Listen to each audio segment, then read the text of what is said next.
Family, que na hoko atu i he taimini.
Ko tau olunga ia a Silvia Atiola.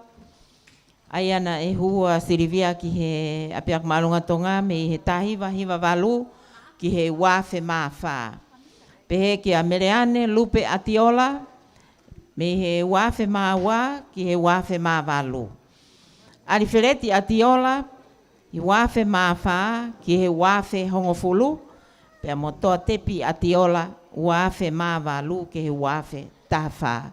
Ko tau olunga ia o ku hoko mai koe ni pea ko nau teki ko paanga e tolu afe. Paspasi mai, mo kātake paspasi mai. Malo au pito lau manu a e poupou ko whai ki he whanau pea ko tau olunga ia te tau hoko ki ai.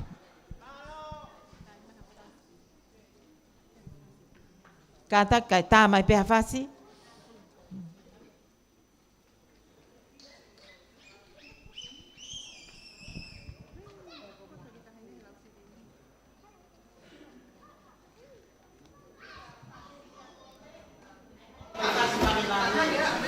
Pia mai fasi mai me vale. Ai, ai, ai, ai.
he whakahoko koia e tau olunga a Silivia mo i toenga o e whanau. Wa malo ato o pito. Mai foki pea mo e ofa me ia Viriampone, ai a kone lolotonga whakaunga tāmaki i he tupo high schoolu. Ne neongo pena e konseti a Viriampone ne po i kapeta. Kaku loto pe ke to e kau mai pe konseti koe na wāloloa. Koe paanga e uange au. Ma loa pito Viriami mo pasipasi mai. Koe tau olunga koe no koko. Ko le sila loko tui to ia pe mo e whanau. Nunia pe heke a wike lotu o lotonga ako. Pe aka lava ia e hoko mai lewa e tau olunga ko ia. A mere tau langa pe mo e ako. Ma olunga ko tupo wāloloa. Ma loa pito. Tā mai ha whasi le sila. Koe haho mo whasi. Tala mai ki he wike lotu. O stala ki he DJ.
Sinoti popo ke ale sila pe mo e whanau pe a kono ai o naia. Ai pe ke alu au hai pe. Ko e tau olunga ko ia a Silivia Atiola, Meleane Lupe Atiola, Alifredi Atiola pe mo toa tepi Atiola. Fe unga whakatoa ia mo paanga e tolu afe te au hongofulu. Tolu afe te au hongofulu ma loa pito a e ofa pe mo li paanga. Ko e tau olunga a Amperiasi a hokawana ta puni mai ia fe unga moi paanga e uange au. Ko e tau olunga ko ia me toke lau a Melelini Moli moi family fe unga ia moi paanga e tahafe uange au ni manoa. Tahafe uange au ni manoa E tuku lewa he taimini ki he puleako me le taulanga pe he ki he toenga o e apiako maulunga ko tupou ke whakahoko a e nau tau olunga. Malo. Sentimita, whaiwhekau sentimita, o tala atu e he puleako, ka takmai ki muani ke whakahoko ho mou tau olunga.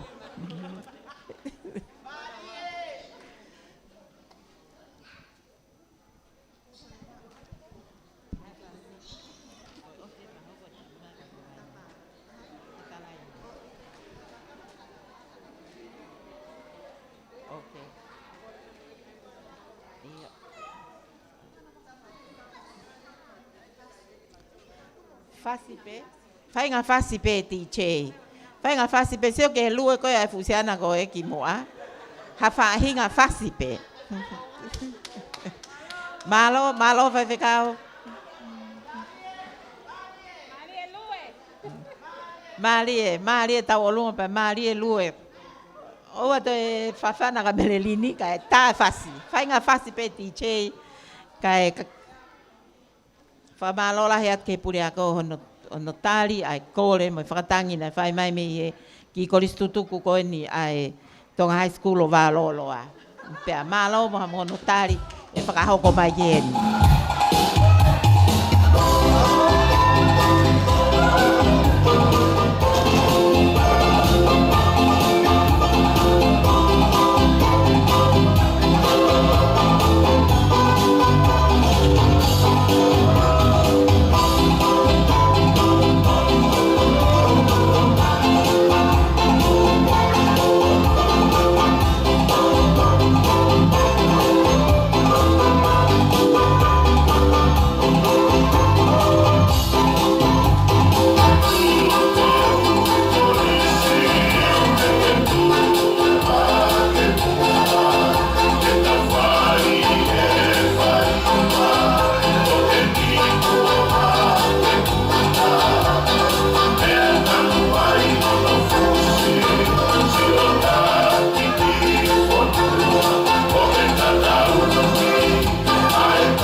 Puleako, whakahoko ho mo tau olunga ko ia o he whiawhini, whamaloa tai peke puleako i he poupou ko whai, ko i huipe ko whakatangi na e whakahoko atu.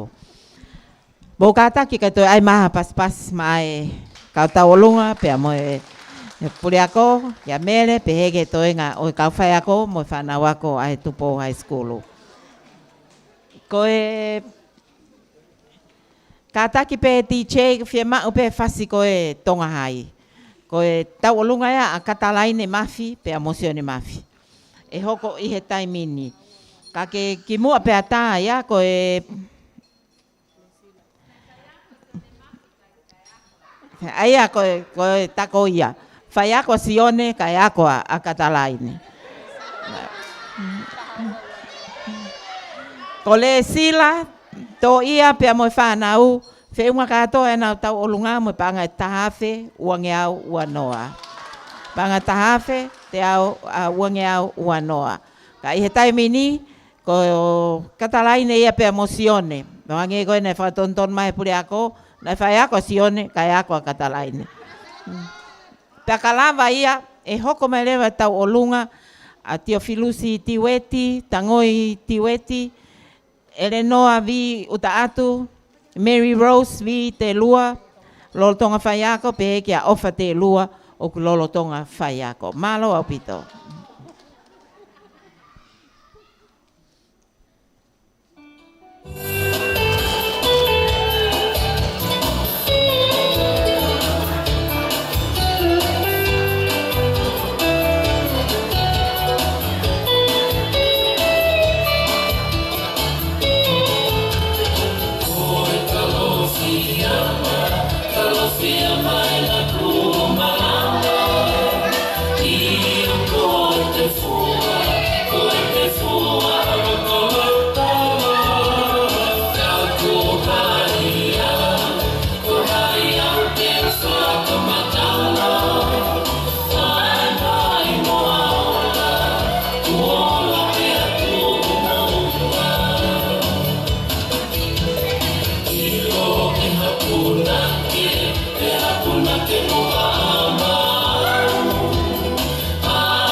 Tu mau pe tau lunga hoko atu.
Pito Katalaine Mosione ai tokoni i he fiafini. Koe tauolunga ni ko tauolunga ko ia ai Tupo High School. Pea mo ako loltonga me taulanga pea mo ka fai ako whiunga katoa e nau tauolunga pea mo paanga e tahawhe te au nimenima. Paanga e tahawhe te au nimenima. Pas mai ma loa pito. Malo mele, pea tāpuni mai foki pea mo tau olunga, a lute pole tu hoko, pe heke a Kalaftoni tu hoko, Patrick Pole, pe heke a Sio Makafi, pe heke a Mereoni, pea mo mele. Koe whanau, unau kei manatu mai pe, a lute mo whanau pe heke a Sio, malo apito e si tokoni, leini, paanga e tahawhe uange au.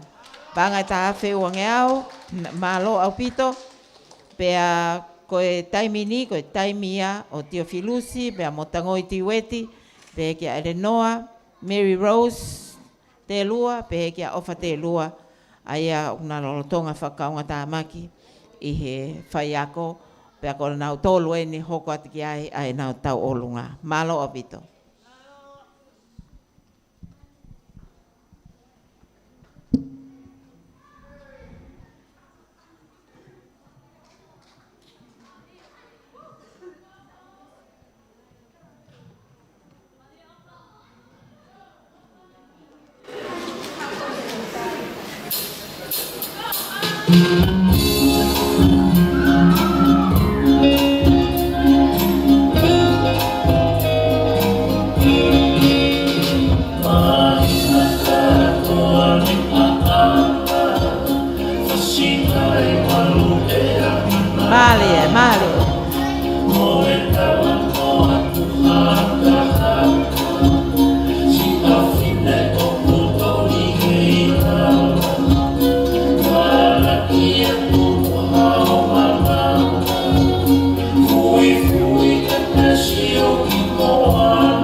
ka supes pe ke whanau ma whakamopuna I he poupou pe mo e manatu ko e uhi pe ko e whanau I he whiawhini.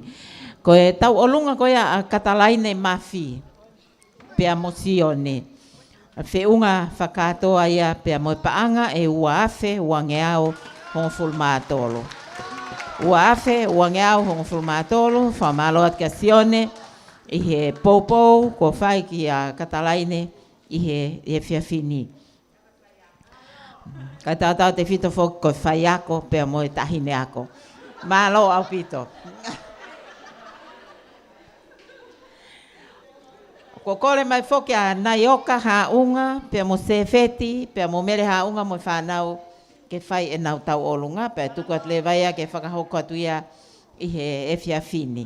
Naioka haunga, pia mo sefeti, mo mere haunga, whakahoko atu nau tau olunga, pia ka hoko ia, pia ka lava ia hoko maho na tua, ai ki whine eki wi tau koen ko lire ahoafi, pia mo iunisi ahoafi, pe he whoki a nunia whinao.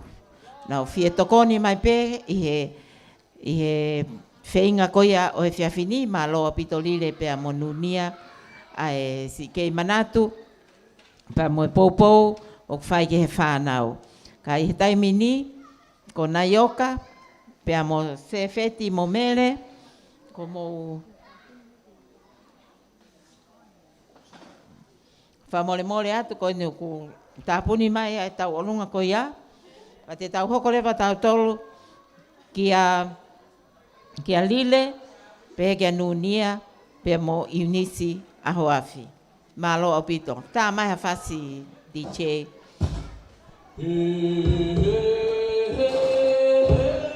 E papai ki ha'ako La'ako siki whakalahi ki he lotu moe ako E papai ki Malo nunia kei manatu ki he api ako malunga tonga whaifatongia e ngai taula. O tui pe ko whanau ako ene nau kei takai holo peheni. Pa malo at kia te ko e poupou o whai. Mari.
nunia pe kia lile ai e mana tofa ka nunia ko kina e whakakaungatamaki whai ako i he taulahi i he apiak maalunga tonga wha malo atu i he kei mana tofa malo apito lile ai si pou ki he whanau i he ko e tau olunga ko ia Teofilusi pe a motango i Tiweti pe ke a Elenoa uta atu Mary Rose pe a mo ofate lua fe unga whakatoa ia mo e paanga e uafe te au ngofulu manima uafe te au ngofulu manima pas mai kataki fu ofalahi ko o mai pe a mia supiesi mo e whanau whamalo atu ko e tau olunga ana i o ka haunga pe ke a sefeti mo mele haunga ko tā puni mai aki ai paanga e ono ngeao. Paspasi mai, paanga e ono ngeao. A lolotonga koe ni ke tā atu e fasi koe ni o hoko, kātaki e kau koristutuku te teu mai ho mo whaiva pe mo tau olunga ki he whiawhini. Te teu maha mo whaiva ko uhi ke whakawawaa ke tau ngai tau olunga ko ia o e pōni. Ka ko e maupe ai ongota mai ki koe ni. Una tonga e paanga ko whakahoko mai. Katoa ko ia se niti o ko lolotonga i he te pire i he taimini. Ka taki pe tiche tā maha tau whas. Te teu mai koristutuku.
Malie mele.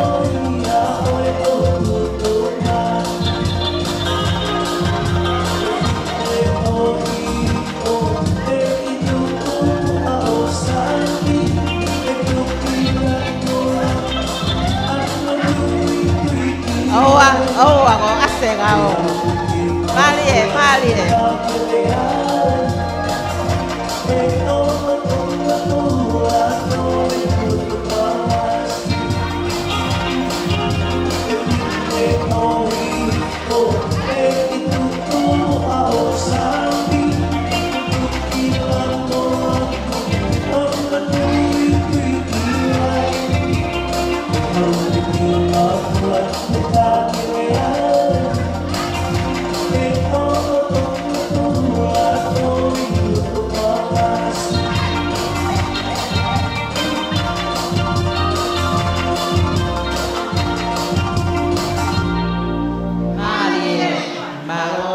Ko e kauwhaiwa le waini a e koristutuku koe a ako maalunga wā loloa. Tēnā o whakahoko atu ai nau ki whaiwa i he e whiawhini. Mō kātaki mai lewa.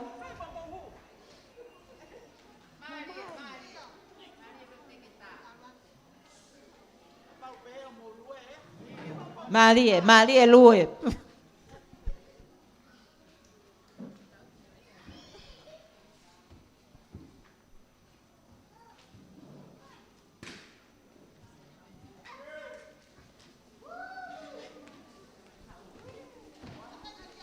Eio, tō atu.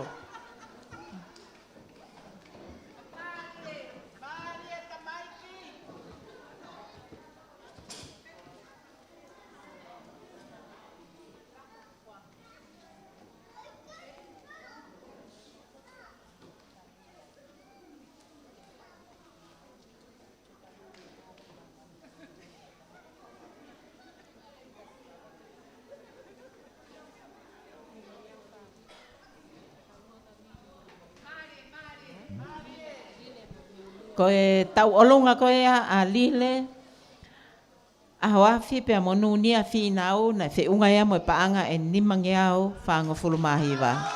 Nimange au whaango fulumahiwa, whamalola hea tau bitu ke anunia pe he ke a lile, i he fu ofa au fuatō koe a o e efia whini. Ka koe whaiwa eni a e ako maalunga ato ngā koristutuku koe a o wāloloa. Mō marimari ke te ke ato mō pare, marimari ka tā tau whaiwa.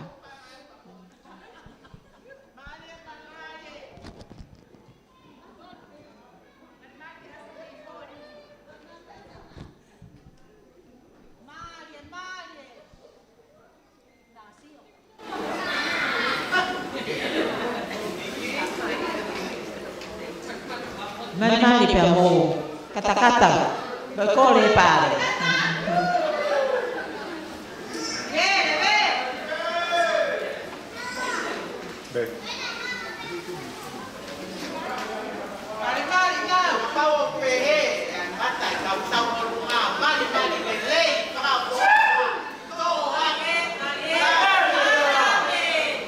Wa no ai po pompomi mo ate ai pe he longo mo fa.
Male.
Malo.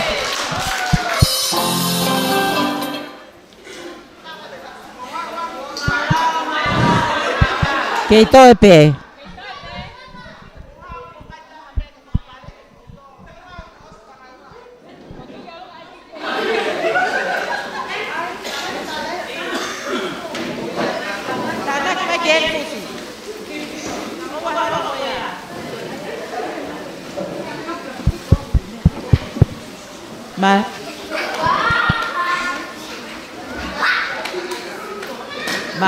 Malo pito. Ai faiva ai kau wako kostutuku mo to e fai ai penpeni ko ni. Ko e o ai pe foki mo ki faiva ta. Na lau pe ke to ho wat mo faiva ko ya. A te tau to ho wat ki mo faiva ko ya nai yang. Ko ya tapenisa. Malo apito ko tui pe to foi aliaki ki a pongpongi tau whaka osi ki a pongpongi pea te tau hoko le waheni ki he tau olunga ko e tau olunga ko e ni ko e tau olunga ia a tapa nai huia i he tahiwa hiwa fitu pe kia unga tea tapa, i tahiwa hiwa walu. Tapenisa tapa, i wafe mawha. Pea mo karisi tapa, i he wafe mawalu. Kai ngalo foki, pea mo saya pentani, i he wafe. Te tau hoko atu ki he tau olunga ko ia, i he taimini. E tala mai ho mo langi tau olunga. I he taim tatau pe, o guai whakaafe heni ki he koristutuku ko ia. Ai koristutuku e kuin salo te pehe ki he koristutuku ko ia ai korisko tupou o ko nau fia pe ke fai ha nau tau olunga pe kalava e tau olunga ko ni ko tui pe te tau hoko atu ki he tau olunga ai koris kuin salo te pe pehe foki ki he tau olunga ko ia ai vata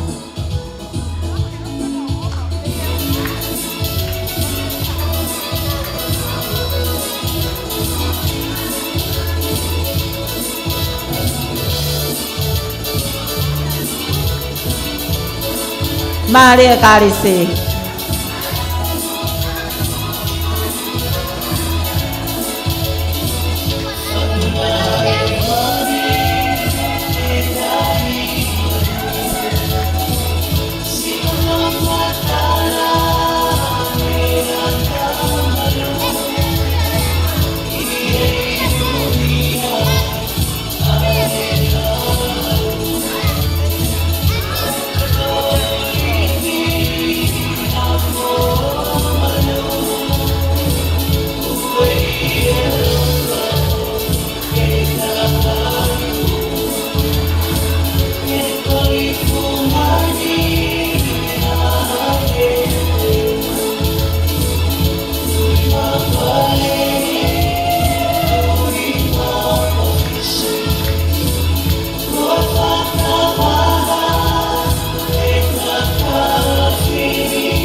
Oa.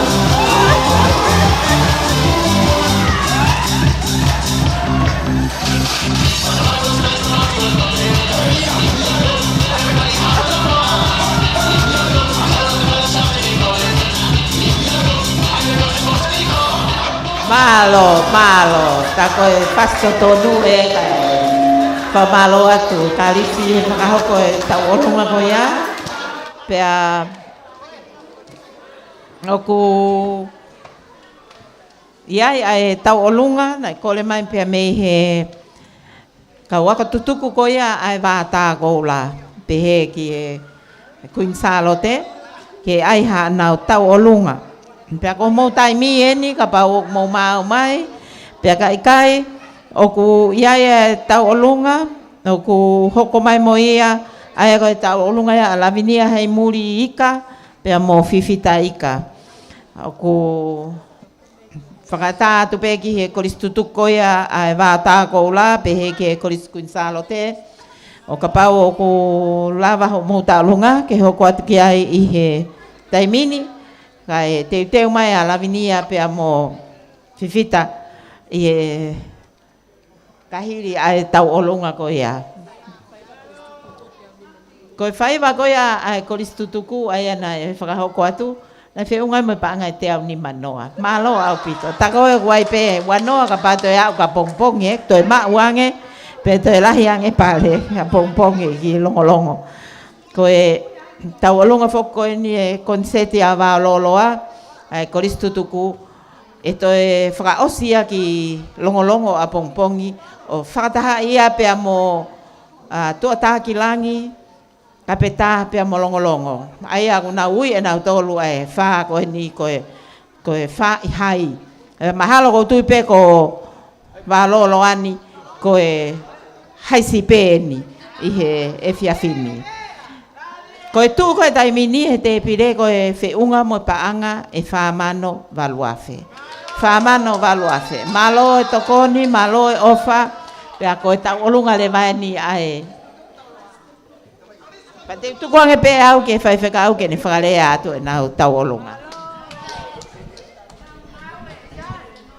Malo atu e tui fua kau mai kau ko situku e pai ni mutu aloe manatua mai ki ko situku vai koe ka kuma uloto pe ke mautua tokon ni ngo si pele le kai ha ka ko e tui ko time le pe tau fetokon ak fa la veat ko le at ka to e tau ko situku kau fai kawa mo ka to mai ko tau ta lunga ni ai ko situku ko skutupo va ta tuku mai pe mo te whaswhafo nua ko mo ilo pe. Malo.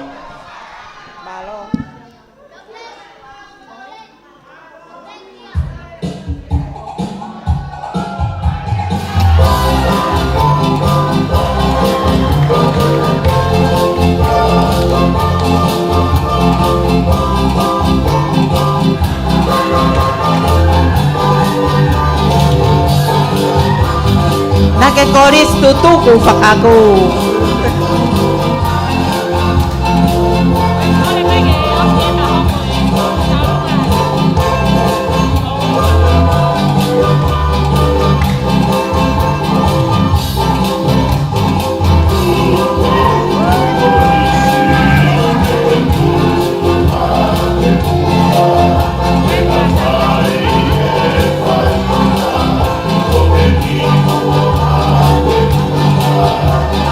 Yeah.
malo au pito. Pea ko tō atu mo tahine tau o lunga.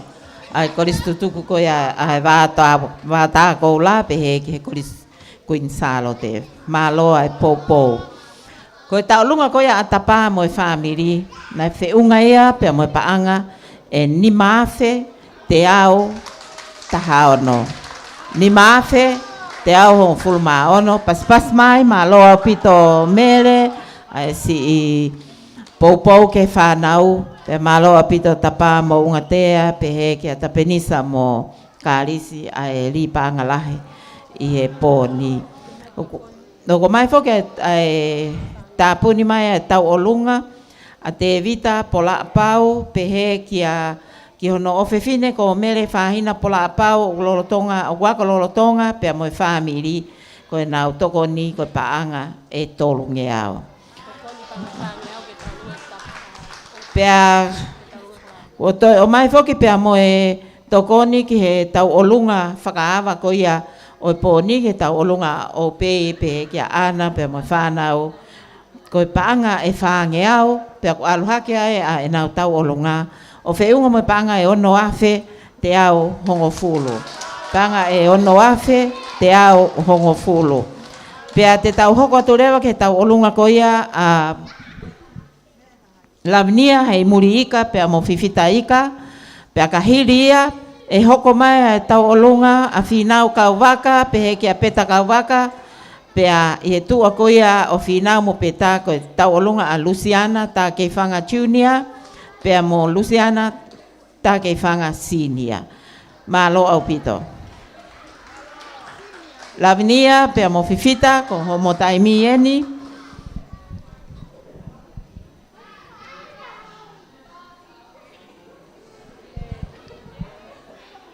Tala mai e whasi, kai, e tā atu pe DJ e whasi ko ia, ke hoko atu ki he tau olunga ko ia. Ka tā ki whie mau e tā e whasi o lolo.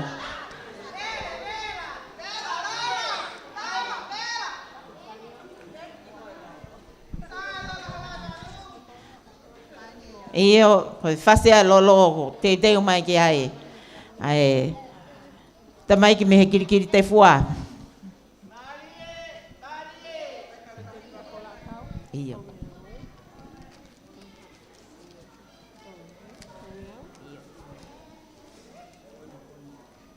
Fiha ta olunga ex-students. Tege ma. Te ani mano. Foi ai te ex-student kalau mau kisah. Tege ma.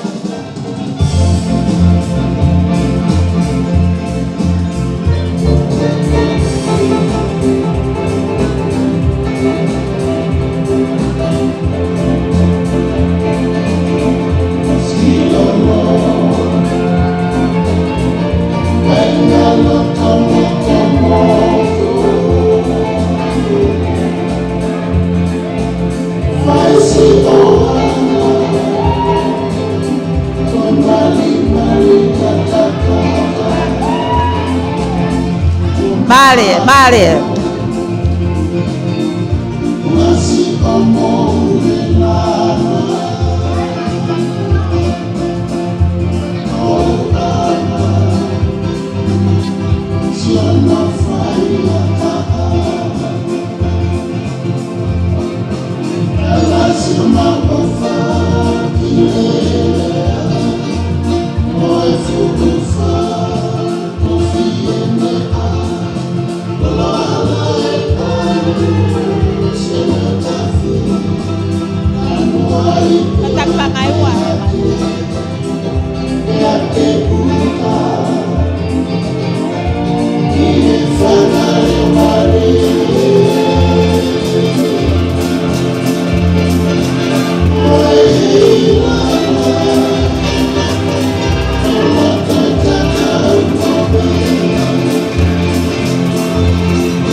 Malo pito supiesi e poupou ki a lavinia pehe ki a fifita pe ako whamawhana mau pe e poupou whai he ngai mātua malo pito ki he toenga o e whamiri. Hoko mai e he taimini e tau olunga a whinau kauwaka o e tahiwa walwha pehe ki a peta Elisabeta kauwaka ko e touia o e wafe taha sorry mal Elisabeta wafe tahiva finau pe amo Elisabeta malo au pito os mau ta mai mai fasi katak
oa, gasnote.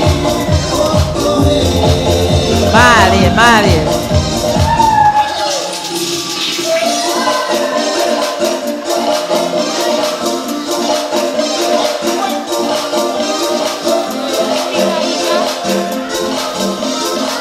Iya.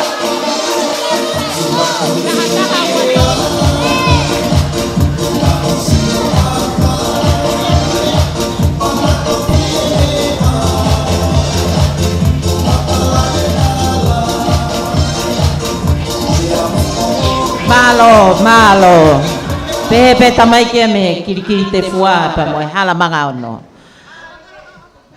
Ko e tau olunga ko ia ai kolis tutuku ai vata ko la pe ke kolis kuinsalo te na fe unga ia mo panga e tonge au tongo forma ono. Malo e tokoni ko e tau olunga a lavinia hei murika pe amo fifita ika fe unga ia mo panga e tahafe te au ua tolu. Ko e se niti ko ia kuma o e te pire tai mini fe unga ia mo panga ni mamano. Mo paspas mai. Mali e long grass. Tau feinga pe kenu pe ke a o ke te pi. Ko e tau olunga ko ni tau hoko at ki ai. Ko e tau olunga e a Luciana ta ke fanga junior pe mo Luciana ta ke fanga senior.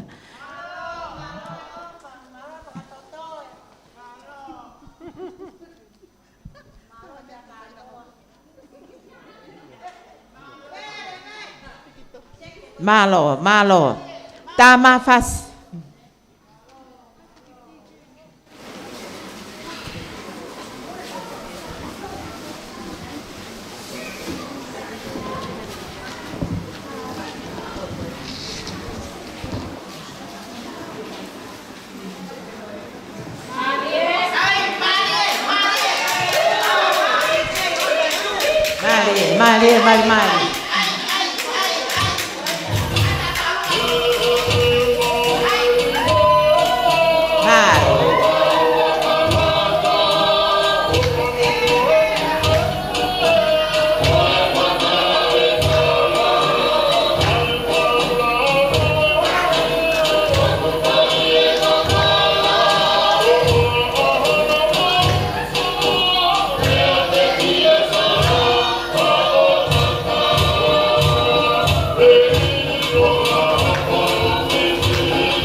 Mali. Mali tu la fale.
Mali.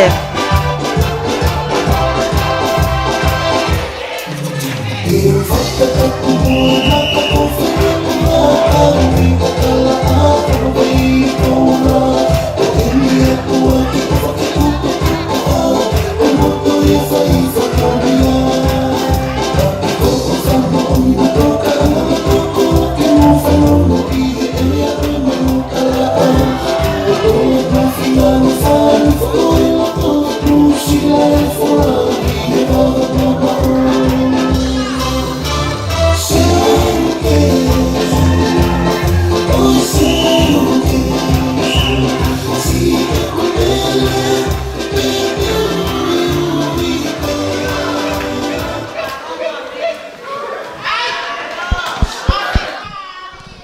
Malo. Sila. Malo. Kata ki dice o whakamoui mai ka. Malo apito. Malo e tau olunga. Koe tau olunga koe a finau pe mo Elisabeta Kauwaka na whiungai mo paanga e hiwangeau ua fitu.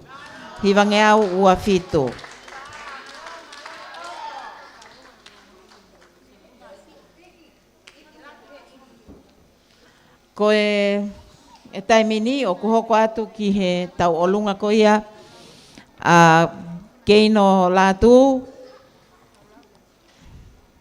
pehe ki a laumanu pea mo sese mo nohoa e whakahoko atu he taimini pea i he tua ko ia e tau olunga ko ni e hoko mai e tau olunga a Evelini Faletau Fifita.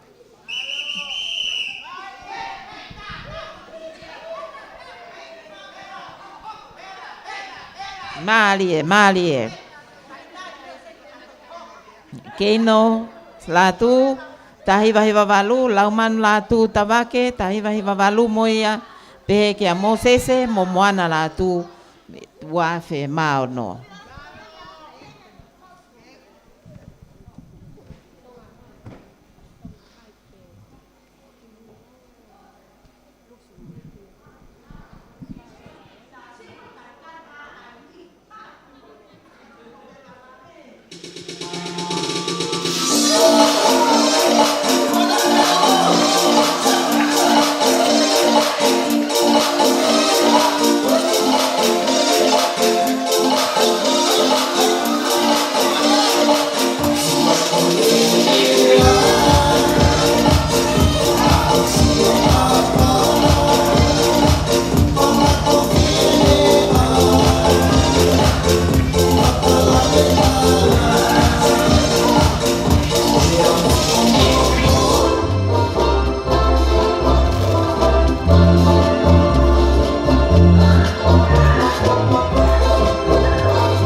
Malo e tau olunga kalo mo e poupou ke whanau.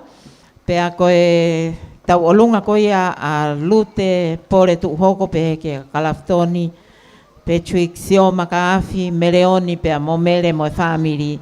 Nei toi tānaki mai a panga tolngeau ki ai, aluhaka e tau olunga koe ni panga e tahafe ni mangeao. Mo pasipasi mai, tahafe ni mangeao. Ko e tau olunga a Luciana ta kei whanga senior pa mo junior na whiunga e mo paanga e ni mangeau fitunga fulumataha. Ni mangeau fitunga fulumataha pea i e taimini hoko mai lewa a tau olunga ko ia a Evelini Faretau Fifita.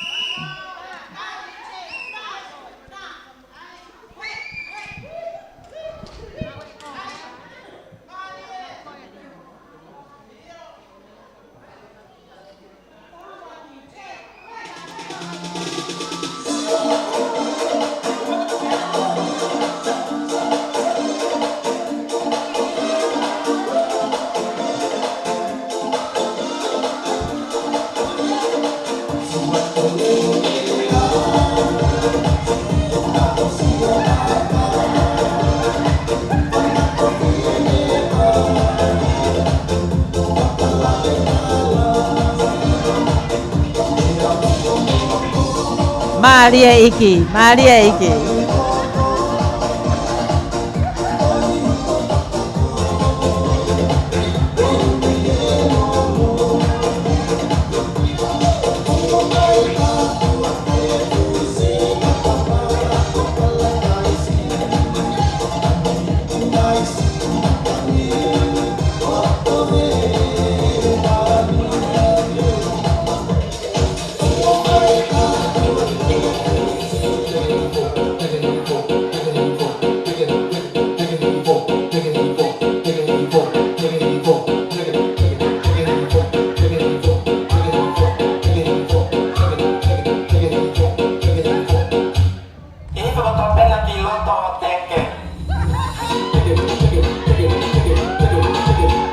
Oh, Maria, Maria.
Malo iki pea, malo foke a papa ko hui koe. Popo whai ke a Evelini. Pea, i kai ngalo foke ai a e manatu ofa ke a Perinta koe to uia o e tahiwa fitu noa. Malo e si whakakato e whakatangi ne whakahoko atu. Pea ku hounga lahi apito ka tek mautolu, malo apito ike si tau olunga. Pea mo e tau tula whare ko ia i he whiawhini. O ku tau whakawhia peta tau ke he osi a e tau konseti he pōni. Ka ko e tau olunga ko ia na e whakahoko atu e kalo la atu ko e pea mo ene whanau. Whiunga ia mo e paanga e tahawhe ni mangeau ni manoa. Tahawhe ni mangeau ni manoa, malo apito. Malo apito ko e toi whakahoko atu pea e tau olunga ko ia a Luciana ta kei whanga senior ma junior na panga ni mangeau fitaha pe ki a whinau kau waka mo peta panga hi mangeau ua fitu o e toko ni ofa te vita pola apau mo no family panga tol ngeau ko e ex-students a toloa pea mo kuinsalo te panga e tol ngeau tol fulmao no.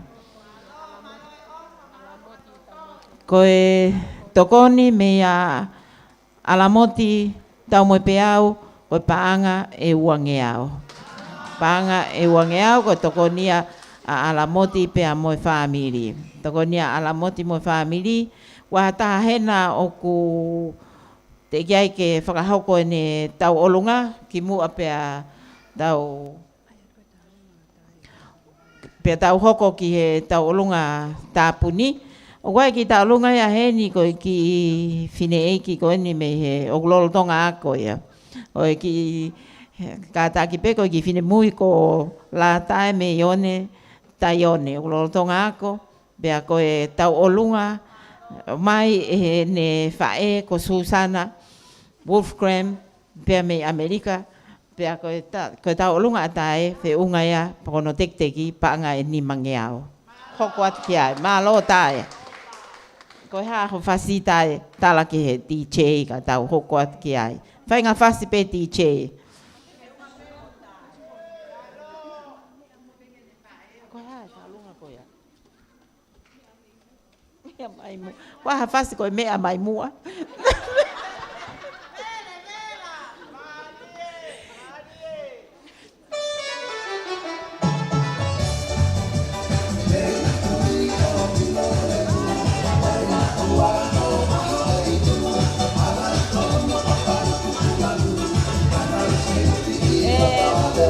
Pangani mangea we tau lunga.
Mali. Kaki wilo ako tau lunga na kapita bahia heni. Pa mo ay ale ba mo tau olunga.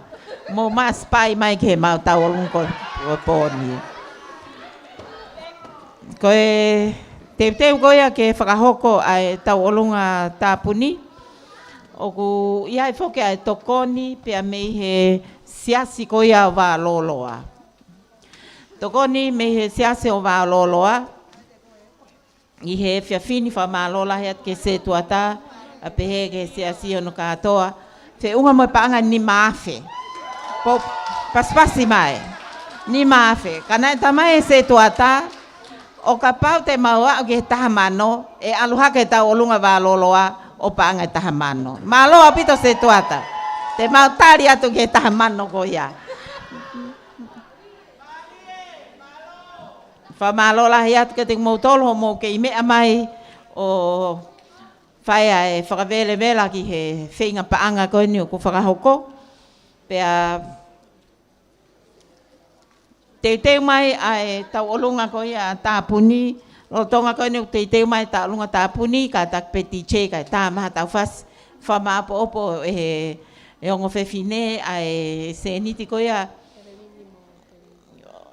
i ngahi tau lunga kua lava, ko tau olunga ko ia Evelini Fifita pe mo pelinta whare tau ne whiunga e mo paanga e uafe te au tau noa. Pas mai. Uafe te au tau noa.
Malo, o ku kole mai ai kau Kristu tuku pe mo ya ko tonga ko ni ai ya ko malunga tonga ke ta ma fasi kai ai na foi ta olunga ki mu ape to whakahoko ai ta olunga ta poni ko le tiche ta i ma fasi mai kau Kristu tuku ta pa mo e ka tangata me mui me he pe ke kolis lolo tonga mo te mai ko mo tai mien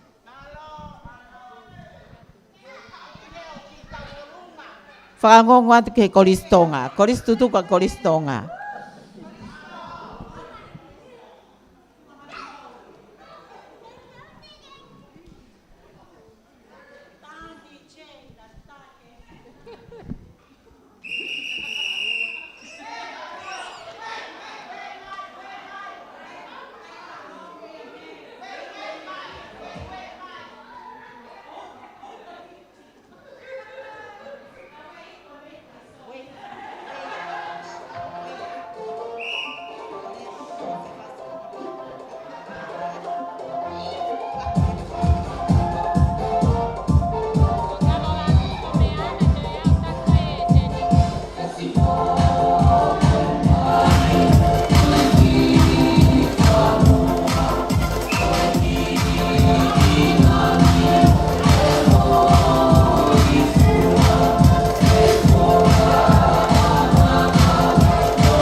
Malo DJ.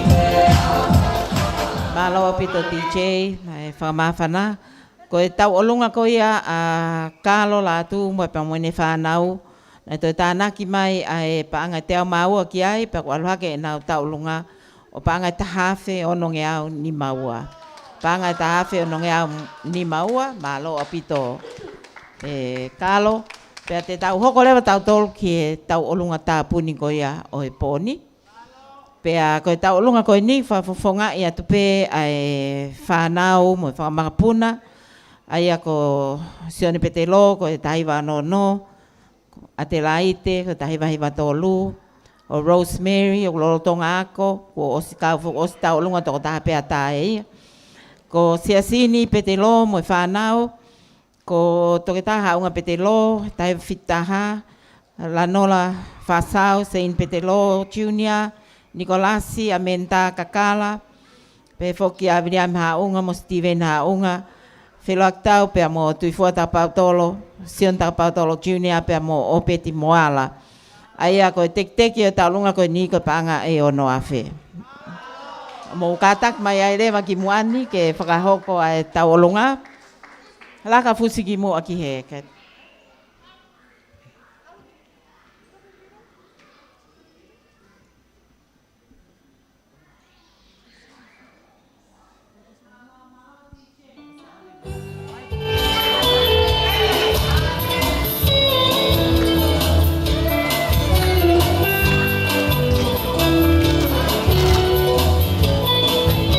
Go first.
male puti. Malo litandi. Sena la pia alu ke o taulunga.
Malo kata kata ki ma mo pare ya o mai gile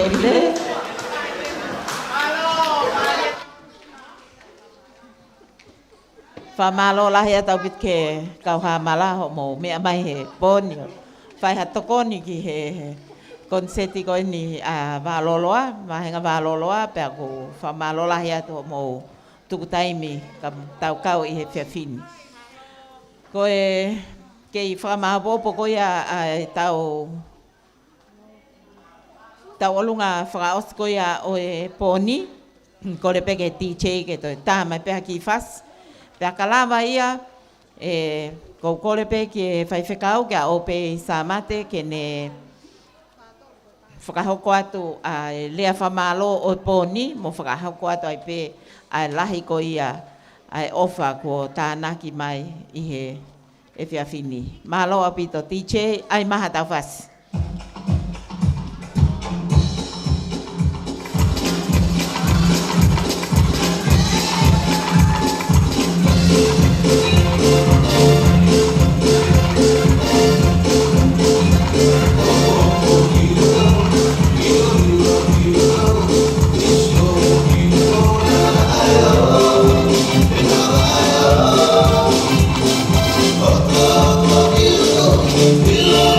You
malo apito ai whakawerewela e tau whanau.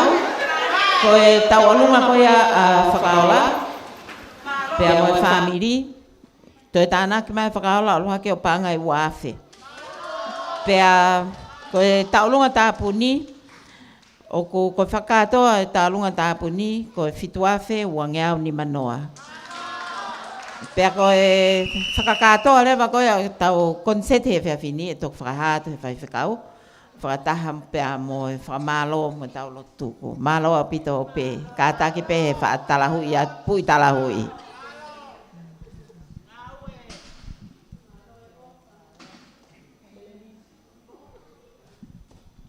Aia koe hai sipe ni e vahe koe ni e kau kosirio koe ni kuheni he po ni.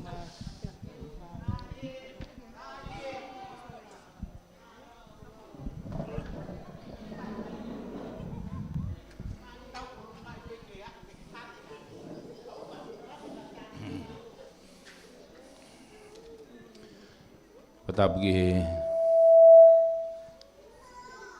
pia toa mafi. Patapat ki hawaiki. Tapat ki tapa ka ma para mata pure ka foi kau. Pe patap ki pure ako. Ka mai kau foi ako. Patapat ki he tifua ka mai kau Kristu tuku. Pe patap ki subes ka mai singahi. Faek tau lonu kuhen. E behegi he singahi damai. Kamai kau popo ko tobe pe me he ingahi family ka ko tuku. Papa mong bodo mo lau mai. Ko hi ko e pangamapuna ba mo e pe behegi he mutol ko tobe te fuai he malmal holo e fuai skulu. Pe mo ke u puke whainga mari ko ni ke whai atu ha whamaro pa whunga e atu ai ko isu tuku wālolo. Kau mai komiti ko isu tuku ai pia ko hotonga iskulu. Ai whamaro lahi ka tiki mautolu ko hi ko e tau ikuna e whatongia o e whiawhini. Whamaro ki he pure ako kau maa ini kau ngawe ko hi ko whakawhainga mari o e whareni ka tau lawa mai whakahoko ai e tau whenga seniti ko hi ke popou ki he presideni o Kristu tuku kau maa ako tutuku projeki e ako ku whaingawe ke ka Kristu tuku o iau ku ko ka rea moa preko mere ka mai ngo tukan pure pe ke ngo tiu talahi ka mai ka ngawe fo malo lahi atu pa fa ngamari o e faren pa ka to e fatongi ko en pe fo pa moe fo malo ki he ka tau fa nau fo fi au bito ai pe fo ma fana ai fatongi ai pon mana tu ia utika ke uta orunga o konset lahi pen i he talo gutup pe dama ku hoa ke hoa asimai ke me faita ko tango fu ko pe mo me faita la vai pe au fa ma fana ai au la ve ya o mo toko ni mai ki he fatonge pon pe fa malo fo ke kau Kristu tuku, Kristu tupou ka mai, Kristu kunsalo te, i he toko nila, o mou pai pon, ki he whenga koe ni, ka mai ka Kristu tuku Kristonga, pabe kau Kristu tuku tobe, mou mea mai o toko ni ki he whenga o po ni, whamalo lahiat. Pefok pa mai whamalo ki he kau whai whakau ka maa se tuat, tapa moe siasi o wāloloa. Ko hi ko e tokoni, mea ofa. Nea ko pe e ne si ka ku lawai pe mea malo au bito se tuat. Nei mei whakakato mai hange ko e whimau a tuifua. Ka kua lato e kua lawa e whaamui a wāloroa. Pato e tuku bea na whai ku tau ala tai poaki ke sirine a siasi. E whamalola heti ke tokoni ku mou vai. Pehe poka e whakamalo ki he ngahi kau ngā apiko wāloroa. Toki lawe e au e na awe tohi pau whakamonia. Te kai ke usio ai poka haka e mea nei ka kano e tohi. Kai ke hua ngai whakamalo mai. Kua be whangi tokoni, tau ngahi kau ngā api, kua be ni, kua ke nau loto ki whakaha. Kau whamalo ka tui fua mong nau tolu kotoa be na nau whau ki programa koe ni, lawa i o whakakato ai whatongi ai pon. Pewa kumai whakamalo ke kau whaita, DJ, mu tolu kotoa be na mu teu e holoni ki whakakato ai whatongi ai koe ni. Whamore be ka pau ku toha ta i he whatungi ai poni. O lawe i be huinga ko mai ai ke u whai area whakamalo. Neo ngau kia ne kau holomu ai he korismu ai wālolan kau ko nau pikia. Kau wakawakai holo. Wau be o ku ngai tangata eiki he mau koistu toku. Tuke hea Kevin i bea motapa. Ke tau mai a hiwa ngā furutupu, ua awhe ia ki mui ni mea kau tamago ia. Ka kou whamalola hea tu, ti hua mo tolu kotoa pe he whae proklama koe ni, la wai ke whakakato e whatungia pon. Whamore pe ka pau ke hataha, kutoni kauhana whamalo ia he pon. Tuku pe ke he tō mahmahi ke ntok whakakato atu. Ka koe whia e pon, tau whia kotoa pe, i he maalari mofa. Whia tau mawhana pe ko tuku lawi ati kau ngai whae o e kau kuri tuku mere tapa kau maa pepe ke kalo mo tolu supi mo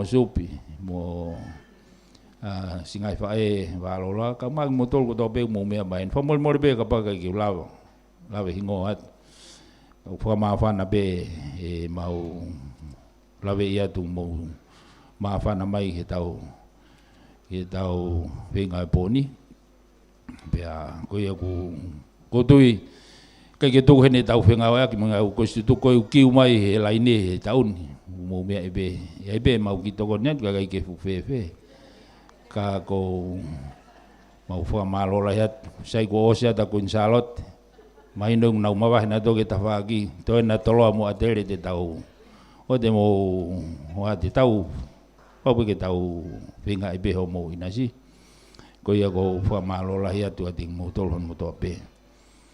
Tau tuku pe langi pa mo kloria ke o tua. A tau tolu beho no ngā oi. E whakakato i whatongia koen. Yo ko whamalola he te he ofalahi ko mo whahe poni. Ko e katoa o e seniti mo fuake poni fi mo panga 7 kilo. Oh ikai. Pa more. Kai ko 7 kilo. Ko 7 noa mo fo inoa e tolo. Fi mo panga 7 mano. Ko e ko malola ke mo tope. Patawang pimbo ke to mahmafi ke ne ke fono atu ngahi kato ka mai ngahi nga me ko fai hono vai ko fatongia o poni hangi ka te uia ko to tau ina si fonga pe me komiti na ku to pe tu kuwa ka tau ki malolo kai ke tau tu pe ko pe ngai project la e kolisi. Te whio koe vai ua tongani koe, hau koe ni ngata pei kolo motua. Te ke tau hopo kolo whaupa moha haki. Maha koe whi project hea taha, mahalo e taha ku. Ka koe iu whamalola heat. O whalai mo whai poni. Ma whanai mau loto pa mo mau lau maari. I whai ta whamalo. Koe iu pia whamalo, whawhongati au koe situku. Whamore peka pa tono nou. Wena ha, vai whakakati whatungi e poni. Mau kore whamore at peka toi bea whanau. Ako e whakatoa whamalola he te tokoni, pangalahi mo whae pōn. Ko le moa ke u whakatoa ke whatunga pone a peha tau lotu. Tua mafi ko mau tamai whai vai ne fiona. Mau fia ke whawhitai hoa fio ko ke mau ikuna e whatunga e pone. Na mau kamata ngā weni mo mau kore ke lau mari e fiona. Haere mai whakamawhana i mau dolo. Haere mau kau he mau fia. Mau ikuna e pōkoni pa mo hupanga lahi. Ata e whawhitai pa mo whakamalo ki hoa fio.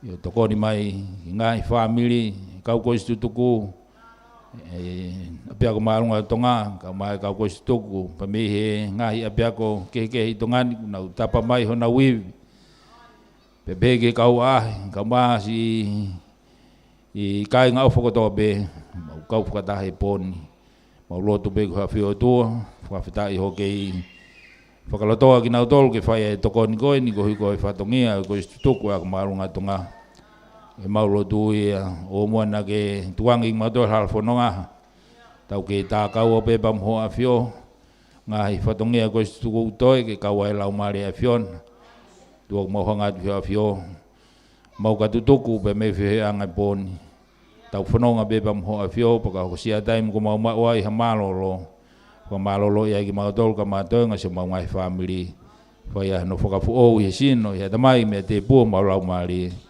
whanguna ki mātou ki āpungpungina mohai wuk fuou whakatoa ngai whatungi ngoto pe ke ui mo ki tūtūni ki mātou halwhanonga a ngai whawhonga mai apiona ngona pake talia e whalot mau whai mau lotu koro to pe ngai tau pokini ia Christ tu alba ko mau whamui me ni pe wai kresa tau eki ko si su Christ o whala tō tau tamai pe pa mulau mare manon ki mātou koto pe ia ki whai peo tai mata Amen. Halo.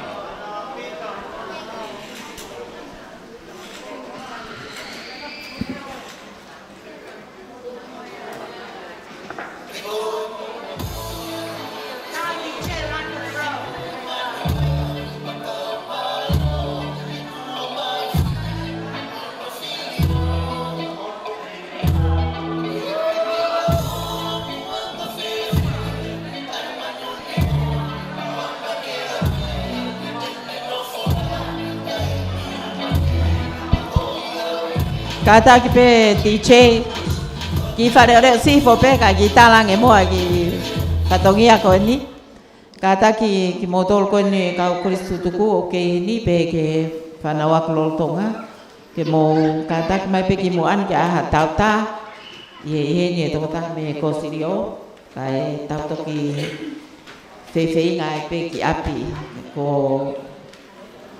ha fe ta ha ye tai min te ke fiu e tahawa kata ki ka mo va mai pe ko hi ki fai ta ka tau tuku malo apito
Tutuku mo kata ki mai manatu ko pongpongi e tanto sonoma ki longo do ri te pa o si tao tawa na mo tao fai ma o mo fai ma lo ua al kata e tao ma o lu pe ke TikTok ko pongpongi mo kata ki mai te o tao lunga ki a pongpongi pa ta ki mo tao fai ma ke ave aki e tao inasi tau konsep di whakato ako ia ako kong malo api.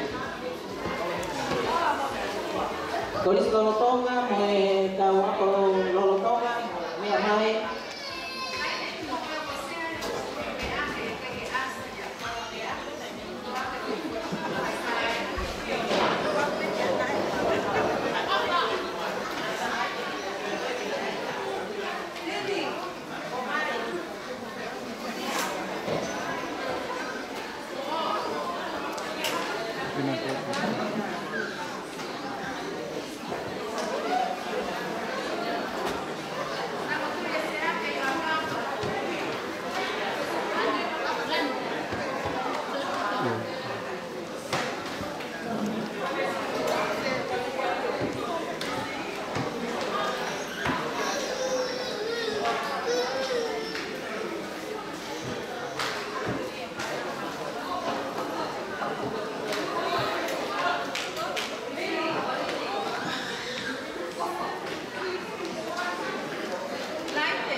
Mo mai mai, pangan ni tahabi ko to nga ko.